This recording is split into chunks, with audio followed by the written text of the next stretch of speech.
The alien princess mocked his weakness until he carried her through fire. Part 1. The Prisoner's Pride. Commander Jaxon Reed sat motionless in the interrogation chamber, wrists bound in quantum shackles that hummed with suppressed energy. The metal bit into his skin, but he refused to flinch.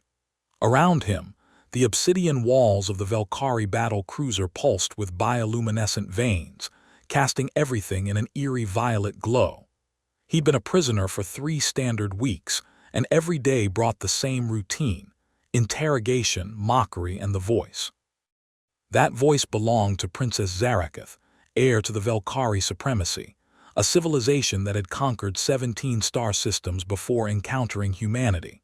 She stood before him now, her crystalline armor reflecting fractured light across her angular features. The Vel'kari were tall, nearly 8 feet on average, with skin that shifted between deep purples and blues depending on their emotional state.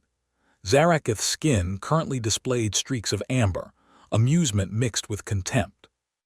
"How pathetic," she said, circling him like a predator. Her voice carried a musical quality that made even insults sound lyrical. "Your species sent you as their champion. Look at you. Weak, fragile. Your bones would snap like glass under proper gravity." Jaxon met her gaze with steel in his eyes. "We haven't lost yet." Zara'keth laughed, the sound echoing through the chamber. "Haven't lost? Human, your fleet is scattered. Your homeworld negotiates surrender terms as we speak. You are the last remnant of a failed resistance." She leaned down, her face inches from his. "Tell me, does it hurt knowing your weakness doomed your people?" He said nothing. Words were weapons she wanted him to waste. "You cannot even break these restraints," she continued, straightening. "A Vel'kari child could shatter them with a thought, but you sit there, helpless, exactly as nature intended your kind to be." What Zara'keth didn't know, what no Vel'kari knew, was that human evolution hadn't prioritized raw strength. It had prioritized something far more dangerous: endurance.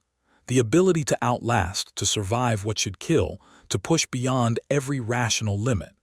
Jaxon had learned this in the Titan program, humanity's classified response to alien physiological superiority. The ship suddenly shuddered. Red emergency lighting flooded the corridors outside the chamber. Zara'keth's skin flashed to deep crimson, alarm. She touched her temple, activating her neural communicator. Her expression shifted from superiority to shock in seconds. "What do you mean, containment breach?" she hissed into the comm. Through the transparent section of wall, Jaxon could see crew members running. The ship lurched again, harder this time, throwing Zara'keth against the wall. Gravity fluctuated wildly. Emergency klaxons wailed their mechanical screams. "Reactor destabilization," a panicked voice crackled through the ship's intercom. "Core meltdown in 7 minutes. All personnel to evacuation pods." Zara'keth's skin went pale blue fear. She rushed to the door, which refused to open. Somewhere in the chaos, the chamber's systems had locked down. She pounded on the door, her usual composure cracking like ice under pressure. "Override code Zara'keth, she shouted. Nothing. The door remained sealed. Jaxon watched her panic with clinical detachment. "Looks like we're both weak now," he said quietly. Part 2. The Choice. 5 minutes to core breach. The ship groaned like a dying beast, metal screaming against metal as structural supports began to fail. Zara'keth had abandoned her attempts at the door and was frantically accessing the wall panel, trying to manually override the lockdown. Her fingers moved across the holographic interface with desperate speed, but each command returned the same error message. "This is impossible," she muttered, her skin flickering between fear blue and frustrated orange. "The system should respond to my biometrics." "Electromagnetic pulse from the core destabilization," Jaxon said calmly. "Scrambled the recognition protocols. I've seen it before." She whirled on him. "Then help me." "How I'm weak, remember, fragile, my bones like glass." Her eyes, 3 of them, arranged in a triangular pattern, narrowed. Mock me if it amuses you, human, but we both die if that door doesn't open. Jaxon tested the quantum shackles. The power fluctuations had weakened them, but not enough. He pulled harder, feeling the energy field resist, then push back. The pain was extraordinary, like his wrists were being slowly crushed. But pain was just data. The Titan program had taught him that. He thought about Earth, about the message he'd managed to smuggle out before his capture, hidden in what the Vel'kari thought was worthless biological waste. That message contained the location of their mobile command fortress. If humanity received it, the war wasn't over. His life mattered less than buying time. But looking at Zara'keth, he saw something unexpected beneath her arrogance. Genuine terror. Not just of death, but of dying helplessly, trapped like prey. He'd felt that same terror during the Battle of Titan, when his cruiser had been boarded and he'd watched friends die in corridors they couldn't escape. 3 minutes. Listen to me carefully, Jaxon said. These shackles are weakening. I can break them, but I need you to overload that panel, trigger a feedback surge into the door's locking mechanism. That could electrify the entire chamber. Yes, it could also blow the door. Do you have a better idea? Zara'keth hesitated for only a second before her hands flew across the panel. Jaxon closed his eyes and focused. The Titan program hadn't made humans stronger, it had unlocked what was already there. Adrenaline, myostatin inhibition, pain suppression, neural overclock, every limitation the body imposed for safety removed. He pulled. The shackles resisted. His muscles screamed. Blood vessels burst under his skin, creating dark bruises along his arms. Something in his left shoulder tore. But humans had evolved as pursuit predators, capable of running their prey to exhaustion across endless distances. Endurance wasn't just physical, it was willpower made flesh. The quantum field flickered, weakened, collapsed. His wrists came free. At the same moment, Zara'keth triggered the surge. Lightning arced across the chamber, and the door exploded outward in a shower of sparks and molten metal. Emergency foam deployed automatically, creating a path through the flames. 2 minutes. Move. Jaxon grabbed her arm, pulling her toward the corridor. She stumbled, disoriented by the gravity fluctuations. The ship was tearing itself apart.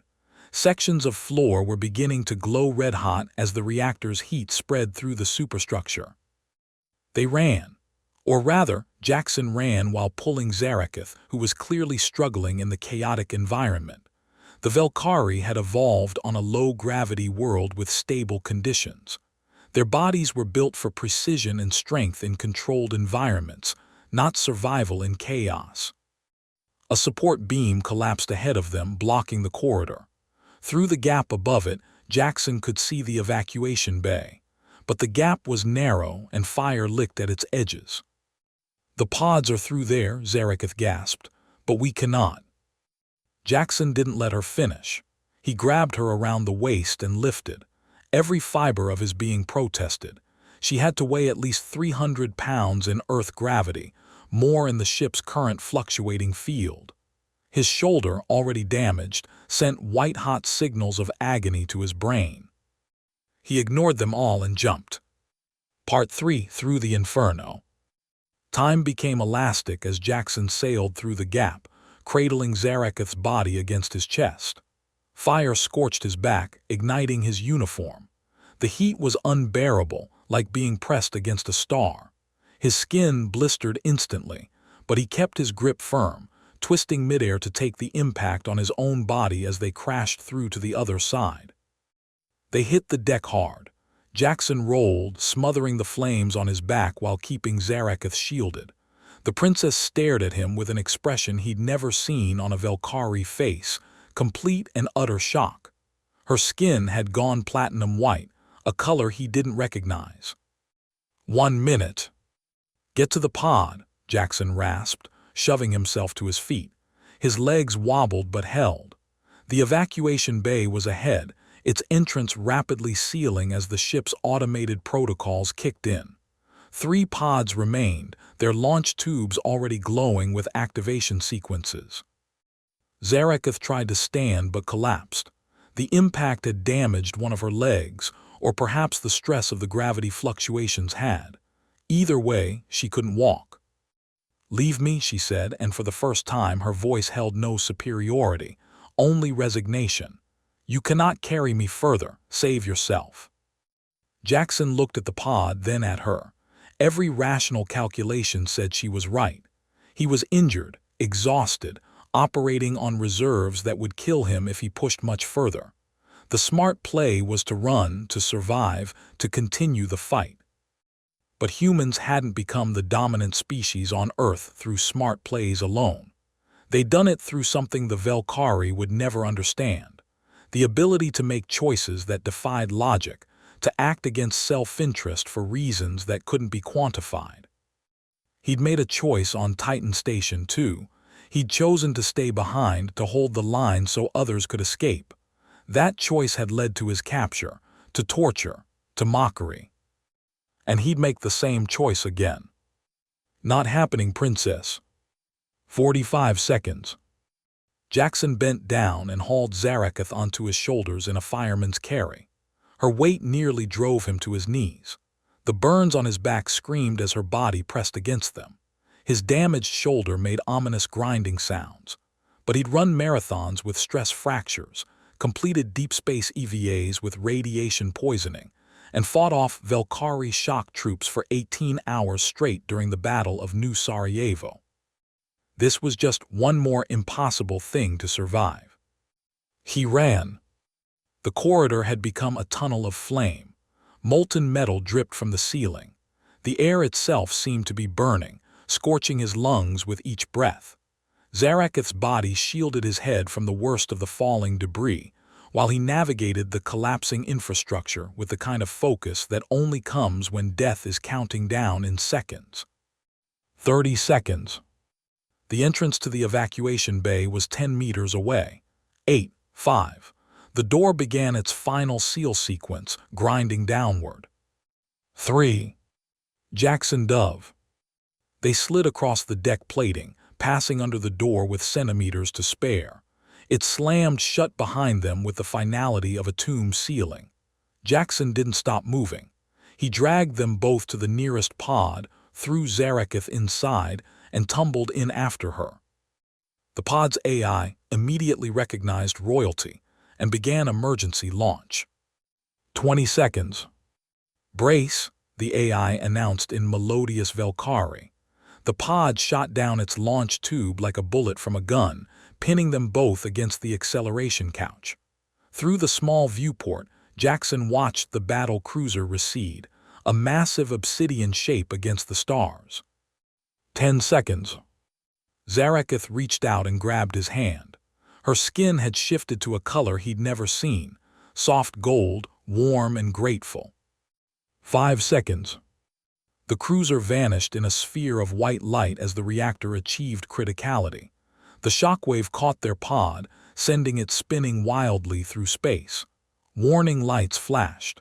The AI struggled to stabilize their trajectory. But they were alive. Both of them. Part 4. Revelations in the Dark. The pod tumbled through the void for what felt like hours, but was probably only minutes before its stabilizers finally gained control. Warning lights gradually shifted from red to amber to green as systems came back online. Jaxon lay on the acceleration couch, every nerve ending announcing its grievances. His back was a mass of burns, his shoulder was definitely dislocated, and he was fairly certain at least 2 ribs were cracked. "Worth it." Zara'keth sat in the adjacent couch, her 3 eyes fixed on him with an intensity that would have been uncomfortable under different circumstances.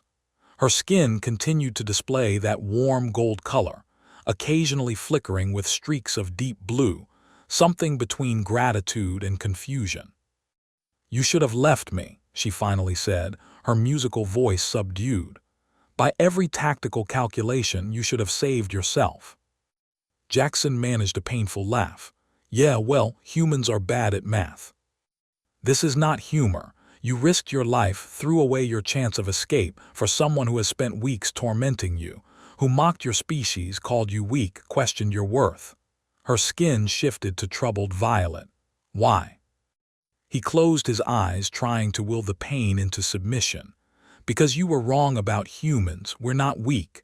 We're just, he searched for the right word, different. You evolved for power. We evolved for survival. And part of survival is remembering that strength isn't just physical. I do not understand. I know, that's why you're losing the war. Her skin flashed orange, indignation, but curiosity quickly tempered it. Explain. Jaxon shifted, immediately regretted it, and settled for staying very still. The Vel'kari Supremacy has conquered 17 systems. You've subjugated dozens of species. Every victory has taught you that strength equals dominance, that the powerful rule the weak. It's made you predictable. Predictable, her voice carried an edge. You assumed humanity would surrender because you're stronger. You assumed our fleet would break because yours is larger. You assumed I'd abandon you because staying was illogical. He opened his eyes and met her gaze. But humans don't just calculate odds. We imagine better outcomes and make them real through sheer stubborn refusal to quit. Zara'keth was quiet for a long moment. Outside the viewport, stars wheeled slowly as the pod drifted. Finally, she spoke again, her voice carefully neutral. The interrogations, the mockery. I was ordered to break you to extract intelligence about human military capabilities, but you never broke, not once. A pause. How? Because breaking is a choice. Pain is just sensation. Humiliation is just sound. You can choose not to let them matter. That is, she struggled for words, that is not possible. The mind has limits. The body has thresholds. Human minds, human bodies, we're wired different. We can run for days. We can survive injuries that would kill most species.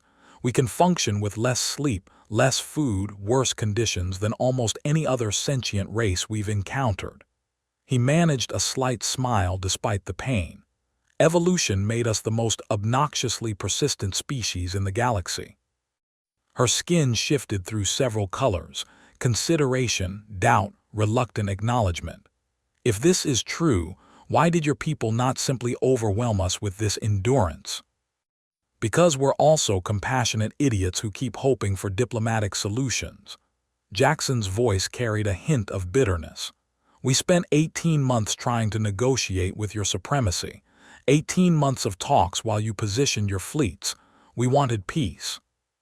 And now you've learned why peaceful humans are a gift, not a weakness.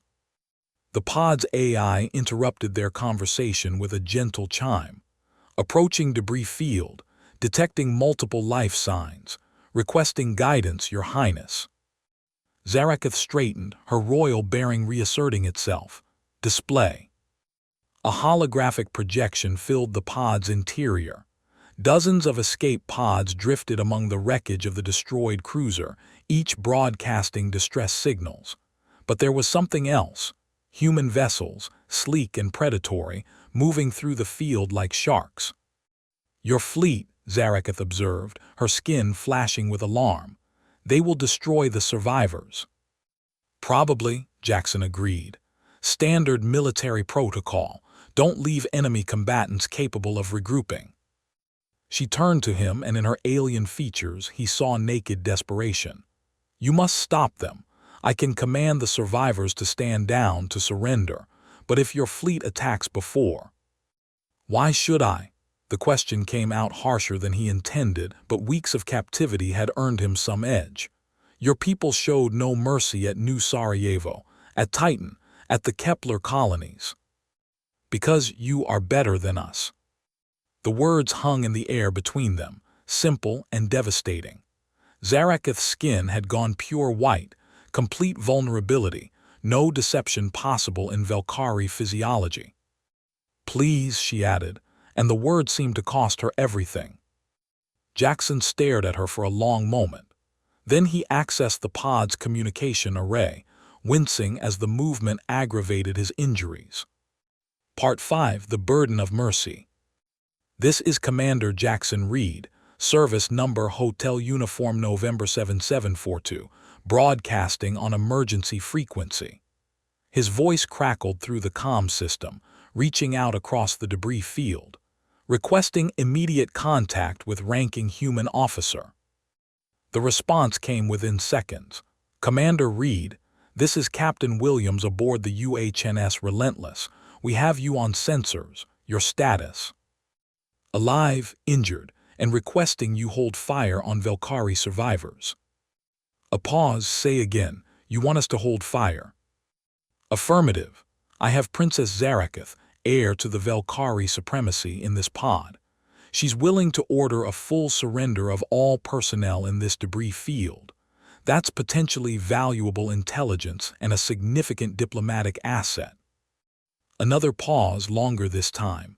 Commander, with respect, this could be a trap. The Vel'kari don't surrender. Jaxon looked at Zara'keth, whose three eyes watched him with an expression he was beginning to read: hope, fear, and something that might have been trust. They do now, Captain. Transmitting our pod's transponder code. Request medical evac and protective custody for the princess. She's injured but stable. Understood. Dispatching boarding craft. ETA 14 minutes. And Commander, Captain Williams' voice softened slightly, it's damn good to have you back. Jaxon closed the channel and sagged back against the couch. Every part of him hurt, but beneath the pain was something else, a satisfaction that ran deeper than physical comfort. They will honor this, Zara'keth asked. Your people will not simply execute us all. Humans don't execute prisoners. It's one of our stupid, compassionate rules. Even after everything we have done. Especially then, because if we become like our enemies, what are we fighting for? Her skin cycled through colors too quickly for him to interpret, a cascade of emotions she seemed unable to process. Finally, she settled on that warm gold again. I have studied your species for 3 cycles, she said quietly. Read your histories, analyzed your wars, calculated your capabilities. I thought I understood weakness. I thought strength was the only truth that mattered. She looked down at her hands, long-fingered, powerful hands that could crush stone. But you carried me through fire. You saved my life when every logical reason said to let me die. And now you show mercy to my people when you have every right to destroy them. That's not weakness, Jaxon said. That's civilization. My people believe civilization is built on dominance. The strong rule, the weak serve. How's that working out for you? The question clearly struck home. Zara'keth's skin flickered with troubled colors. When your message reached Earth, the one you concealed in biological waste, it was not just coordinates, was it? Jaxon went very still. How did you?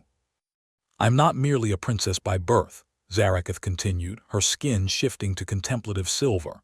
I command intelligence operations for the Supremacy. We intercepted fragments of your transmission 3 days after your capture, encrypted, brilliant, hidden within biological markers we considered beneath analysis. Her 3 eyes narrowed with what might have been admiration. It contained not just our fortress coordinates but tactical assessments, weaknesses in our formation. Predicted response patterns. Jaxon said nothing, but his jaw tightened. I brought you aboard my personal cruiser not to interrogate you about military secrets, she said, but to understand how a weak species could outthink us. Every session, every mockery about your fragility, I was testing you, searching for the breaking point that never came. You wanted to understand human psychology. I wanted to know what we were truly fighting. Her voice dropped.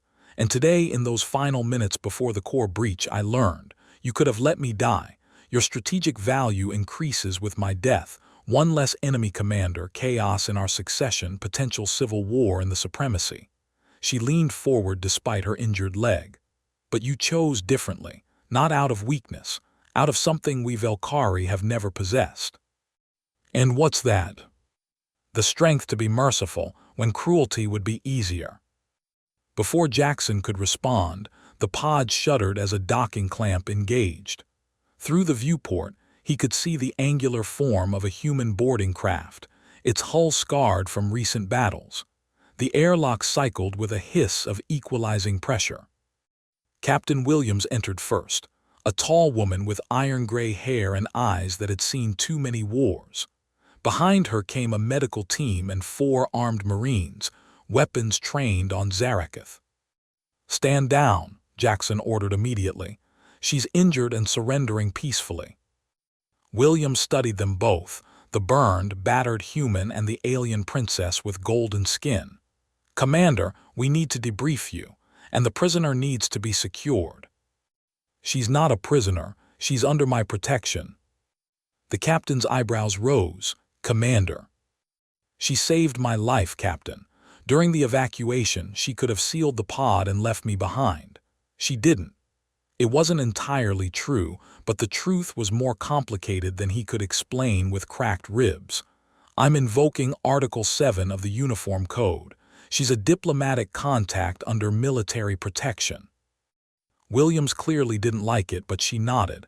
"Medics, treat them both. Marines, maintain defensive positions but weapons down." She fixed Jaxon with a hard stare. "This better not bite us, Reed." "It won't." As the medics swarmed around them, Zara'keth caught his hand again. Her skin pulsed with urgent crimson. "The survivors, my crew, you promised." "Captain," Jaxon interrupted, "the princess is prepared to order all Vel'kari personnel in this sector to stand down and surrender. That's 300 survivors by my count, including at least 2 admirals and multiple intelligence officers. In exchange, we treat them according to the Sentient Rights Conventions." Williams' expression shifted from skepticism to calculation. 300 prisoners, including high-value targets, without firing a shot. It was an intelligence coup that could change the entire war.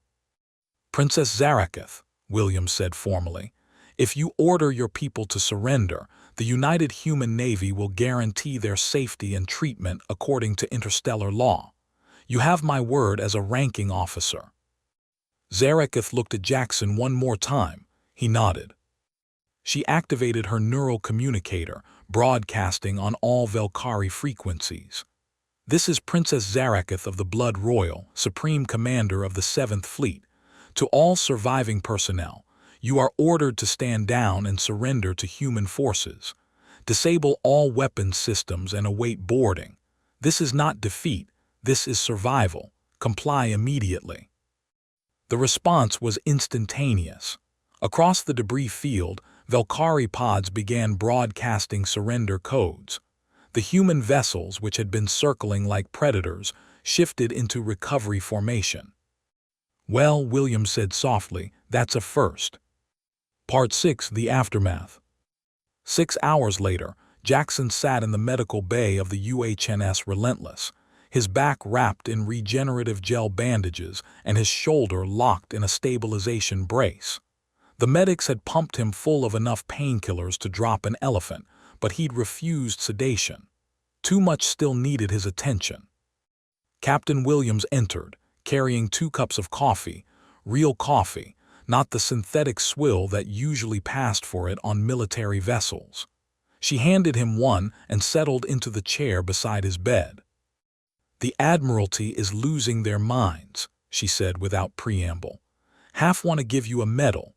The other half want to court-martial you for invoking Article 7 without authorization." "Which half are you?" "The half wondering how you managed to turn the most arrogant alien princess in the galaxy into someone broadcasting surrender orders." She sipped her coffee. "I read the preliminary reports.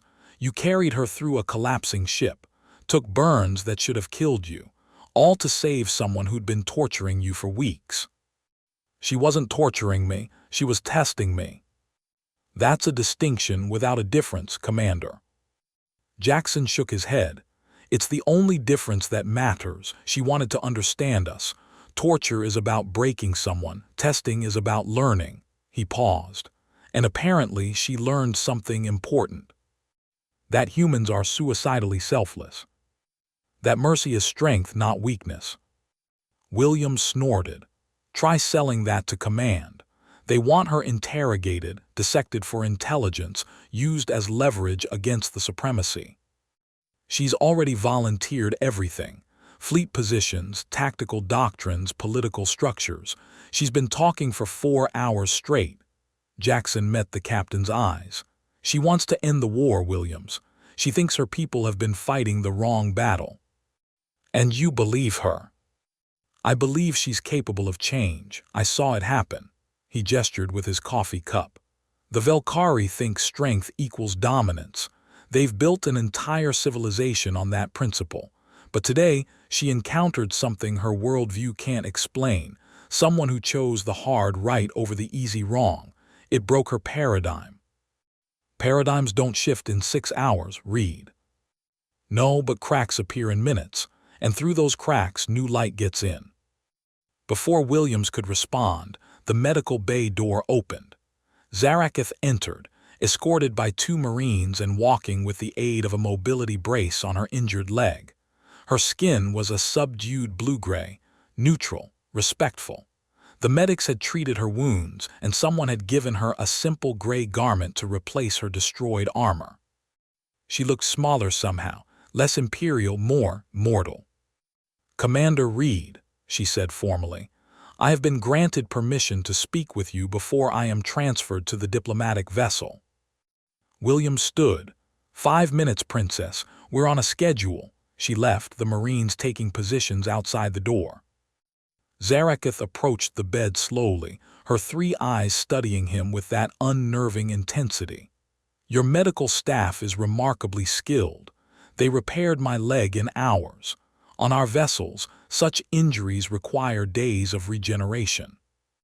We've had a lot of practice patching people up quickly. War tends to encourage medical innovation." "Yes, war." She was quiet for a moment. "I have transmitted everything I know to your intelligence services. Fleet positions, supply lines, political vulnerabilities within the Supremacy. I have, in your terms, committed treason against my people." "Why?" "Because you carried me through fire," she said simply. "Because when I expected abandonment, you showed loyalty. When I deserved death, you chose life. When hatred was logical, you offered mercy." Her skin shifted to that warm gold. "I have studied 17 conquered species, Commander. None of them possessed what you displayed today, the ability to act against self-interest for a principle rather than profit. We call it doing the right thing." Such a simple phrase for such a profound concept. She reached into the garment and withdrew a small crystalline object, a Vel'kari memory stone, pulsing with inner light. "This contains my testimony, not just military intelligence but cultural analysis, an explanation of why the Supremacy will lose this war if we continue fighting."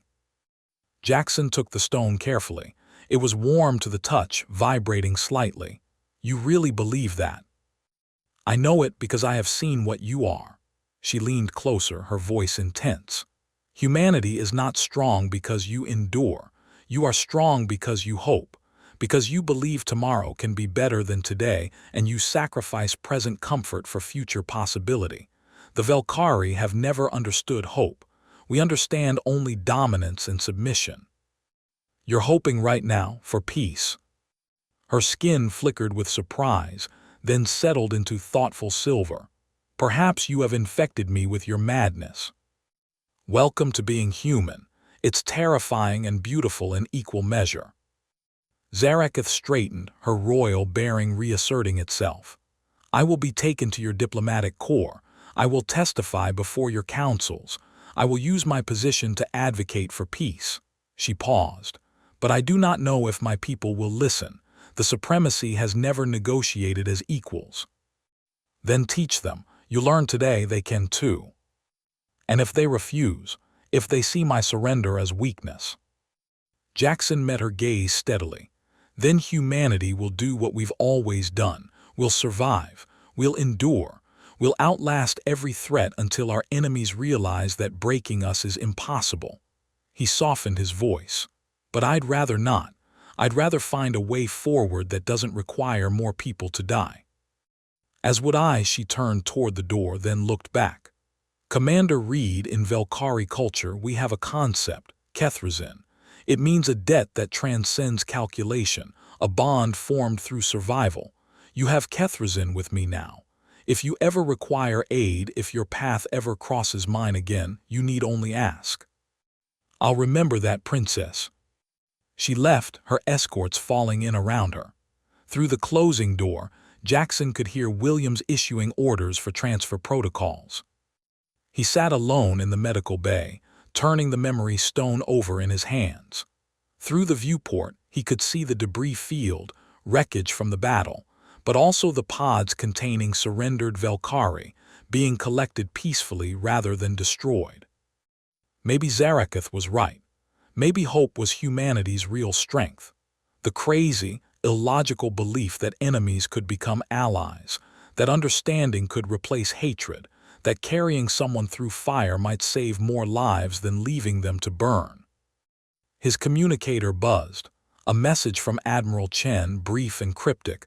"Reed, your stunt worked. Vel'kari diplomatic channels just opened. First official communication in 18 months. Whatever you did to that princess, keep doing it. War might actually end without exterminating anyone." Who knew? Jaxon smiled despite the pain. Who knew indeed? Outside, the stars wheeled in their eternal dance, indifferent to the small dramas of mortal beings. But somewhere in that vastness, two species that should have been enemies were learning a different path. All because one human refused to abandon his principles. All because one princess learned that weakness and strength were never what she thought they were. All because sometimes the hardest thing and the right thing were exactly the same. And humanity had always specialized in doing hard things.